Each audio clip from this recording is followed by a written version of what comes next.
जागतिक वारसा या ठिकाणी स्थान मिळतंय। काही आपल्या नियम पाळायचे आहेत। एकंदरीत आपल्या कारकिर्दीमध्ये तालुका पर्यटन झालं आणि आपल्याच कारकिर्दीमध्ये आता वर्ल्ड हेरिटेजच्या यादीमध्ये किल्ले शिवनेरीचा समावेश झाला, काय सांगाल? बहु आनंद झाला। संपूर्ण समस्त प्रजा सुखावली जी छत्रपती शिवरायांच्या डोळ्यामध्ये सामावलेली होती। हाच तो क्षण होता जो स्वप्न छत्रपती शिवरायांनी आपल्या जन्माच्या वेळी पाहिलं। राजमाता जिजाऊंनी त्याच संस्काराने त्यांना घडवलं की रयतेचं स्वराज्य उभं कर शोभा, अशा पद्धतीचा आशीर्वाद राजमाता जिजाऊंनी या शिवनेरी किल्ल्यावर जन्मत त्यांना दिला। आई शिवाई माती साक्षीला आज जगभरातल्या सगळ्या देशांनी मान्य केलं बंधन करून की छत्रपती शिवरायांचं जे स्वराज्य होतं किंवा मराठा जो साम्राज्य होतं, मराठा ग्वाल्हेरचं एक विशेष नाव त्यांनी आजच्या खालच्या प्रवणशी जातीमध्ये घेतलं। विशेष म्हणजे ते त्या शब्दावर त्यांनी जोर दिला की होय हे मराठाच होते की ज्यांनी गरिबी काव्याने सगळ्यांना गुडघ्यावर टेकवलं। मग त्याच्यामध्ये ब्रिटिश असतील, पोर्तुगीज असतील, डच असतील, मोगल असतील, फ्रेंच असतील, या सर्वांना या मातीमध्ये गुडघे टेकवायला लावणारे एकमेव छत्रपती झाले ज्यांना कुठली अभिलाषा नव्हती आणि खरं तर एक सरदाराचं मूल म्हणून जन्माला आले। पण संपूर्ण चक्रवर्ती राजापेक्षा, सम्राट राजापेक्षाही या तीनही भूमंडळाचं ज्यांनी आपल्या कीर्तीचा मापदंड उभा केला ते रयतेच्या मनातले राजे छत्रपती शिवाजी महाराज यांना जग मान्यता मिळाली आणि म्हणून खूप आनंद आहे। 140 कोटी जनता आणि महाराष्ट्राची ही समस्त 13 कोटी जनता या राजाचे मानव थोडे आभार कमी आहे। हे राजे होते म्हणून आम्ही आपलं स्वराज्य आणि हा हिंदुस्थान जगासमोर ठेवू शकलो या जगाच्या नकाशावर। त्यामुळे राजांना धन्यवाद देतो। ते ज्या ठिकाणी आहेत त्या ठिकाणी परमेश्वराने त्यांना सद्गती द्यावी, कारण ते हे दैवत एवढं मोठं झालं। भगवा आणि हिंदू हा शब्द त्यागाचा आहे। आताच्या काळामध्ये लोकशाहीमध्ये या शब्दाला मुरडलं गेलं। जात पात धर्माच्या पलीकडे हा हिंदू शब्द आहे आणि भगवा हा त्यागाचं प्रतीक आहे। याला छत्रपती शिवराय किंवा हा हिंदू समाजाचा भगवा म्हणून नाही, शिवरायांचा भगवा हा स्वराज्याचा होता, रयतेचा होता। त्यांच्या बरोबर अनेक असलेले मुस्लिमान सरदार सुद्धा या ठिकाणी या स्वराज्याचे पाठराखण, त्या पालखीचे पोही म्हणून त्यांनी काम केलेलं आहे। त्यामुळे मेहरबानी करून जगासमोर इतिहास जात असताना आता या सर्व जाती पातीला आता आपण मुठमाती दिली पाहिजे। डॉक्टर बाबासाहेबांचं शिक्षण शाहू महाराजांच्या गाथेने केलं।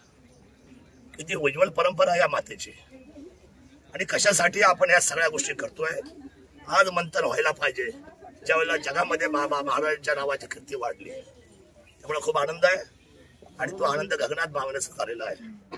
आम्हाला खूप आनंद या गोष्टीचा आहे की पर्यटनाबरोबर जागतिक वारसा घेऊन ज्यावेळेला सगळे जगातले पर्यटक येतील त्यावेळेला ह्या महान राजाच्या जन्मस्थळाला पहिले भेट देतील आणि म्हणून हा आनंद शब्दात सांगण्याचा नाहीये आणि गगनात मावण्याचा देखील नाहीये। आपण भावनिक झालात। निश्चित स्वरूपात छत्रपतींचा जन्म इथे झाला, राजमाता इथे होते आणि म्हणून आमचं वैयक्तिक माझं म्हणणं असं असेल की जशी आपण शिवजन्मभूमी म्हणतो तसं इथून पुढे संस्काराची भूमी, संस्कार शिवभूमी अशा प्रकारचा उल्लेख हवा का? वा वा, छान। मी आपल्याला सर्वांचं कौतुक करतो माझ्या पत्रकार बंधूंचं आणि माझ्या शिवप्रेमींचं की संस्काराचीच भूमी आहे। संस्कार इथंच, त्या संस्काराचे बीज इथंच रोवले गेले। बरं प्रांत साहेब, इथे रोवले गेले। इथे आमचे प्रांत अधिकारी आहेत, तहसीलदार आहे, आमचं अनेक वर्ष जंगले साहेब जे प्रभुत्व खात्याचे काम करतात।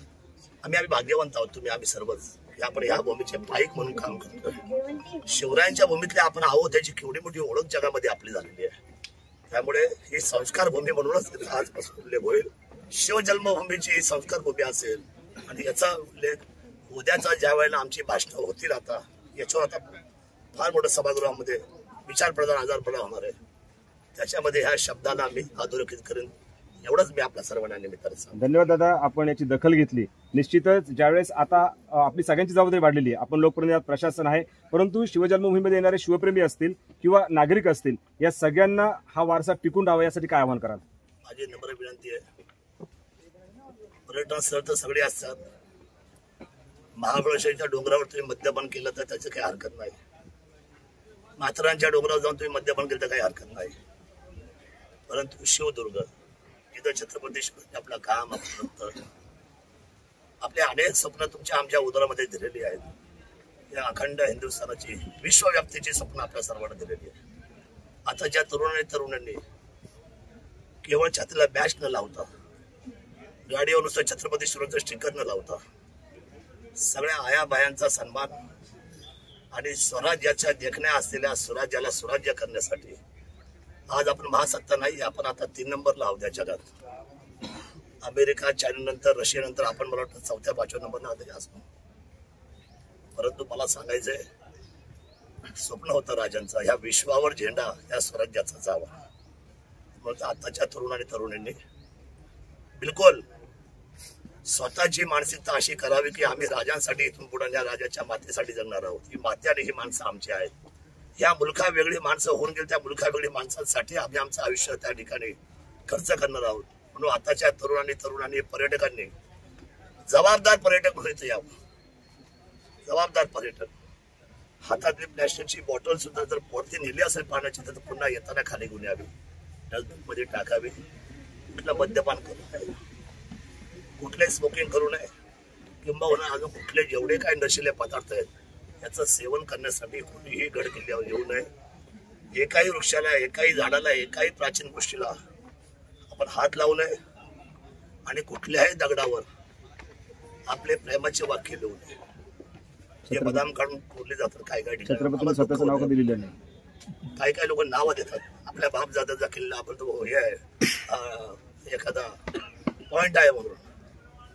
तर शिव स्वराज्याच्या रयतेच्या राजाची दखल घेऊन आपण सर्वांनी त्यांच्या चारित्र्याला शोभल, त्यांच्या आयुष्याच्या कीर्तीला शोभल असं देखणं पर्यटन आपण सर्वांनी अतिशय जबाबदारीने करावं.